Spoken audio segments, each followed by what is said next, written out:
একাকিত্ব এটি সবসময় কষ্টের হয় না। কিছু কিছু একাকিত্ব নেয়ামত।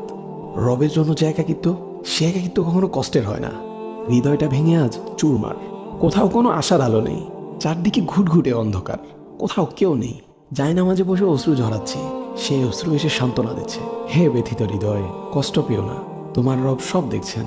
মনের ভিতর জমিয়ে রাখা এক সমুদ্র পরিমাণ কষ্ট, যা কেউ কোনোদিন বুঝেনি, বুঝার চেষ্টাও করেনি। সে কষ্টের কথা তোমার রব তো জানেন। তিনি তোমার সহায় হয়েছেন বলেই তো তোমায় একাকিত্ব দিয়েছেন, যাতে তোমার কষ্টের কথা তোমার রবের কাছে বলে হালকা হতে পারো, তোমার দুশ্চিন্তার কথা রবকে বলে নিশ্চিন্ত হতে পারো। হে ব্যথিত হৃদয়, তুমি কি জানো না তোমার রব যে অসম্ভবকে সেকেন্ডের মধ্যেই সম্ভব করতে পারেন? তাহলে একাকিত্বকে তুমি কেন ভয় পাও? যে একাকিত্ব তোমায় বারবার রবের দিকে নিয়ে যায়, রবকে স্মরণ করিয়ে দেয়।